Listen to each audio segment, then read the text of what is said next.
हमारे साथ पंजाब के मोगा से किसान जुड़े हैं दर्शन सिंह साहब। दर्शन सिंह साहब खेती करते हैं, खेती के अलावा भी बहुत से काम करते हैं। इन्होंने अपने बच्चों को पढ़ा लिखा कर अपने पैरों पर खड़ा कर दिया है।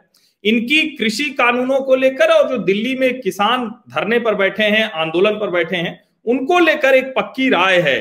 तो सबसे पहले तो हम यही जानना चाहते हैं, ये दर्शन सिंह जी जो किसान है दिल्ली में, वो कह रहे हैं कि ये जो कॉन्ट्रैक्ट फार्मिंग का एक जो कानून है, जो 3 कृषि कानून है, उसमें जो कॉन्ट्रैक्ट फार्मिंग का है, उसको उस जो कॉरपोरेट हैं, जो बड़ी बड़ी कंपनियां हैं, उनके हित के लिए लाया गया है। वो किसानों की जमीन पर कब्जा करेंगे और किसानों को उससे बाहर कर देंगे। आप इस पर क्या सोचते हैं?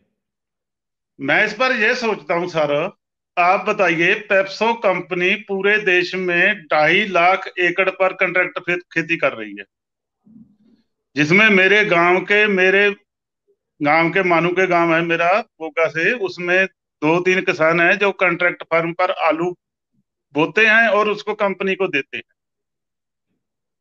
जब वो 3-4 साल से वो कर रहे हैं, कोई कंपनी उसकी जमीन नहीं लिखवा रही, उसमें कॉन्ट्रैक्ट सिर्फ फसल का होता है। जी, आपको एक गट्ठा भी बेचना है जमीन, तो आपकी फोटो लगेगी, कचहरी में जाएंगे तो ऐसे तो रातों रात जमीन आपके हाथ से तो निकल नहीं जाएगी।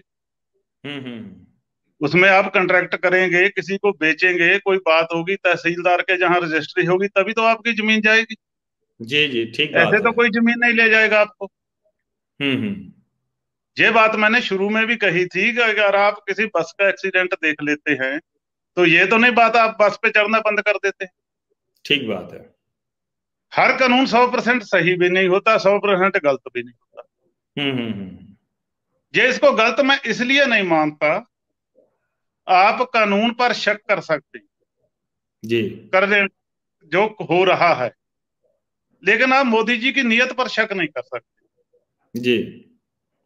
ये मैं मानता हूं, अपने आप से मानता हूं। मुझे भी विचार रखने का, जैसे वो विजेंद्र जी थे, उनको कोई गांव में डर होगा, लोग आ जाएंगे, हम भी अपना रखते हैं। जी जी, ऐसे कैसे, मुझे डरने की जरूरत नहीं है। मैं अपने अभिव्यक्ति की आजादी है, मैं जो मेरे मन में आता है, जो मेरे को अच्छा लगता है, वो मैं कहूँ। कहूंगा, ठीक बात किसी है। को जी अच्छा लगे या ना लगे, जैसे आपका लाइव देखता, आप ठस्क से बात करते हैं, ठस्क से बात कीजिए, जी जी। उसमें क्या रखा है।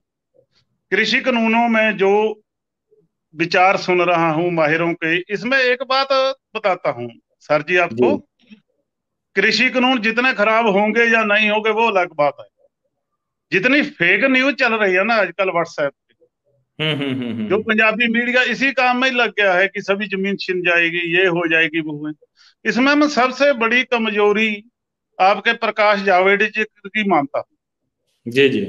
जब सुप्रीम कोर्ट ने गाइडलाइन दी है कि फेक न्यूज पे आप कार्रवाई करिए, तो क्यों नहीं हम्म। उन कंपनियों से पूछा जाता। व्हाट्सएप तो चलो छोटी बात है, नहीं पकड़ पाते हैं, बड़ी बड़ी वेबसाइट्स फेक न्यूज दे रही हैं, किसानों की जमीन हम्म छिन जाएगी, अगर किसानों की जमीन छिन रही थी, मैं पूछ रहा हूं तो सब इन लोगों से, जो किसानों की जमीन छीन रही थी, तो कांग्रेस ने, आम आदमी पार्टी ने ये अपने मैनिफेस्टो में क्यों लिख रखा था कि एएफसी में मंडियां खत्म कर दी जाएंगी? एपीएमसी। जी ये जी बताइए जी। मेरे। आज ये हम्म, केजरीवाल लागू भी करते हैं और बिल फाड़ते भी हैं। जी ये बताइए, ऐसा ऐसा नौटंकीबाज आपको कहीं नहीं मिलेगा। जी। बाकी रही कानून की बात, अरे भाई, नया कानून आ रहा, उसको देखो, अजमाओ, अजमाने के पहले ही हम हल्ला कर दे रहे हैं। अच्छा, लेकिन मैंने ये अपनी बताइए, जिंदगी में, आप कह रहे हैं कि आजमाओ, आपने कोई कानून ये जो आया है, आप कह रहे हैं कि आपके अमृतसर में बहुत पहले से पेप्सी कंपनी आई, उससे लोग आलू दे रहे हैं। क्या आपने कोई कॉन्ट्रैक्ट फार्मिंग जैसा कोई कुछ आजमाया है क्या? आपको कुछ पता है क्या कि कैसे होता है ये खेत, कोई किसी का ले ले लीज पे, फिर उस पे काम करे? अरे गुरुजी, बहुत बो रहे हैं आलू पंजाब में, किसान कॉन्ट्रैक्ट फार्म के यूपी से आते हैं बड़े बड़े लोग, उनको बीज दे जाते हैं, 50,000 रुपया एकड़ का दे जाते हैं। जब फसल पक जाती है वो लेने आते हैं, बाकी का पैसा तब दे जाते हैं। जी। इसमें कोई कोई दो राय नहीं, देखने ना देखने वाली बात नहीं है इसमें। आमतौर पे चल ही रहा है, लेकिन हम्म उसका प्रचार नहीं था। अब हम्म। प्रचार हो गया तो इन लोगों ने लोगों को गुमराह करना शुरू कर दिया अपनी वोट की खातिर।